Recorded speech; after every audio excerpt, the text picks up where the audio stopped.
We sent deported criminals back to Mexico, and they forbid, we were going to, and they would not allow them to land in Mexico. We had people of the cartel shoot an American citizen on U.S. land and shoot at our border patrol. So what is Mexico? Is it a neutral? Is it an ally? Is it an enemy? Is it a frenemy? Mexico, we've had very good talks with them, and this is retaliatory. This is retaliatory to a certain extent. Millions of people flowed into our country through Mexico and Canada, and we're not going to allow that. And by the way, we have among the lowest numbers we've ever had of people crossing our border, the lowest numbers since my administration. Here's some data. Right now we have a trade deficit with Mexico of $150 billion. Remember Ross Perot? I was in my 40s, early 40s, 1992, 96, third-party candidate. He said, you're going to hear a big sucking sound. What he meant was your jobs are going to go to Mexico. They're going to run up surpluses. We're going to get hurt. I thought that was kind of a little bit dramatic. That's exactly what happened. When he warned that, as soon as NAFTA went in, they had a 2 to 3 billion, and then 10, and then 40, and then 60.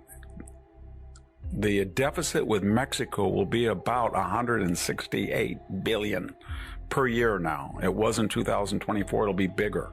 167 billion. That does not include the $63 billion that Mexican expatriates, the vast majority here illegally, send back to Mexico. And it's worse than that. How does somebody who's impoverished from some of the poorest areas of Mexico free up $400, $500, $600 of their income to send back to the Mexican government? I don't say Mexican government directly, but relieving the Mexican government of their responsibilities to have a social network for their own family, for people's family. And the answer is they're on subsidies. Local, state, federal, housing, education, food, healthcare, provided by the American taxpayer.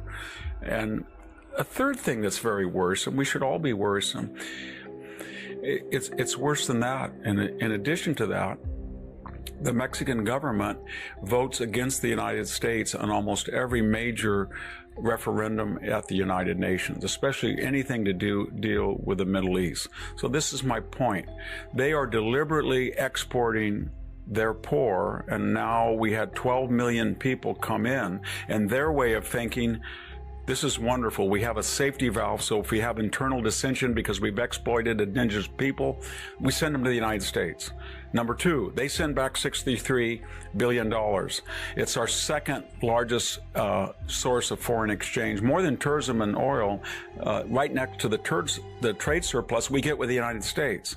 And then the cartels, we don't know how much they make, but that money is fungible. So between these trade surplus of 167 billion plus the 63 billion in remittances, plus whatever the cartel make, 20, 30 billion from their sales in the United States, we're getting over $200 billion off this asymmetrical relationship. And we pay the United States back by saying, if you dare deport people who have committed a felony or a crime, we're going to block your arrival. So I don't know what Mexico is, but I know what we can do about it. 20% tax on anybody who sends anywhere in the United States money back to Mexico. That would raise about $12 billion. That would send a message. And then we have a tariff. Donald Trump says he's going to do it very quickly. And that would tell Mexico, you're not going to run up $167 billion under the guise of the North American Free Trade Association. Not going to happen. And then we're going to tell them, if you don't deal with the cartels, we will. And I think Mexico will come to attention, and we will not have Ms. Sheinbaum, the president of Mexico, saying what Mr. Obrador did during the Biden administration.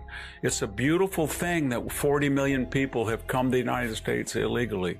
Oh, by the way, I suggest all you people who can vote in the United States vote against Republican. And he did that again and again and again. It's time for us to be very sober, careful, judicious, and say to Mexico, you have to decide whether you're a friend, an ally, or an enemy, because right now you are an enemy of the United States, and we will take the necessary make the necessary adjustments for that unfortunate fact. Have you know everybody's noticed the hysteria that happened the last 5 or 6 days, that Donald Trump is going to haphazardly in shotgun fashion level asymmetrical tariffs or blanket tariffs, the stock market panic. But my question to all of us is, were they tariffs at all? Traditionally, a tariff, remember, is a policy that a government uses to prop up an anemic industry, at least an industry that can't compete globally or vis-a-vis a trading partner. And traditional economists say this is terrible, because what happens is that if you don't have free global trade, then the consumer is paying more for a product that is inefficient because it's shielded from competition. But is Donald Trump really doing that? Is he saying our tobacco industry or our shoe industry is weak and I have to prop it up? He's not really. These are not, what I'm getting at is they're not really tariffs. So what are they? Well, to answer that question, let's look at the countries he's targeted: Panama, Colombia, Venezuela, China, the EU, Canada, and Mexico. In all of those cases, is he trying to protect a particular industry? I don't think he is. So if you take Venezuela and Colombia, he's saying that you people deliberately empty your jails and you sent them to the United States, sent them being felons, violent felons, and you're not going to do that anymore. And they said, we're not taking them back. He said, you're going to take them back, or I'm going to put a tariff. So it was a lever of diplomacy, and it worked. They backed down completely. Then he said to Panama, we had a treaty with you signed during the last year of the Carter administration, which you were going to give us in response to our historic role in creating the Panama Canal at great cost, which we gave to you certain conditions of which you violated. You invited in our arch enemy and conducted this silken road agreement with them, and suddenly they have concessions at both ends of the canal, and you knew what you were doing, and yet you took advantage of us. So you're going to have a tariff, and of course it worked. Now there's negotiations, and China may be out of the picture somewhat. Same thing happened with Canada and Mexico. We said to the Canadians, you're supposed to pay 2% of your NATO, of your GDP for military defense. That was your NATO promise. You broke it. You pay 1.37 in defense. Canada used to have the fifth greatest navy in the world. What are you doing? Well, I can tell you what you're doing. You're relying on the United States nuclear shield to protect your North American territories and to keep the American Navy keeping the Atlantic and the Pacific and the Red Sea and the Persian Gulf all free of pirates and hostile belligerents and terrorists. And we do that. We subsidize you, and we pay 16% of NATO's budget. We're just one of, 30 nations. And you're running up a $50 billion surplus. $50 billion. And you look at your tariffs versus ours, and they're far more punitive, and they're far greater. And you won't control the border. You think it's funny, Mr. Trudeau, that people are coming across this once free and open border to take advantage of our derelict immigration policy? And we said the same thing to Mexico. What are you doing, Mexico? Under the NAFTA agreements, it was supposed to smooth out trade. You've gone from $2 billion surplus to $167 billion.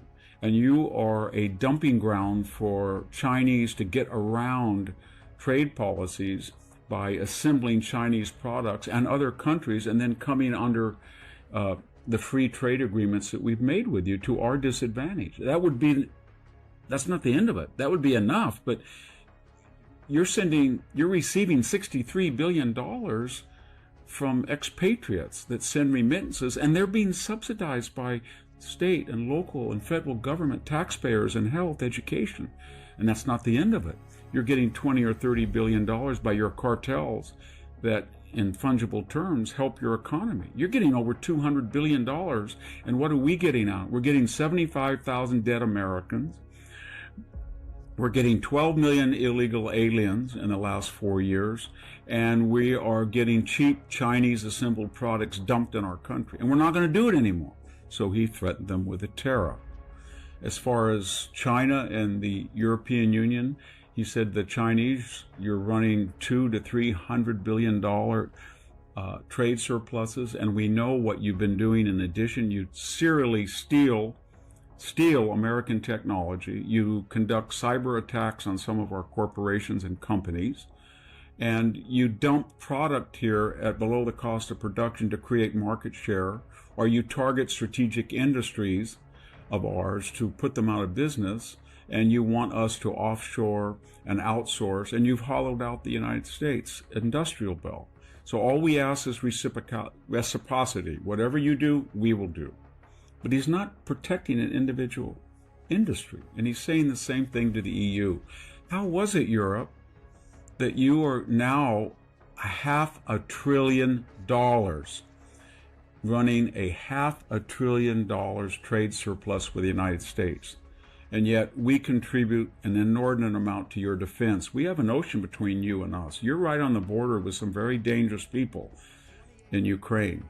And yet we are paying an inordinate amount. And we've been doing this for nearly 80 years. And you don't listen to us.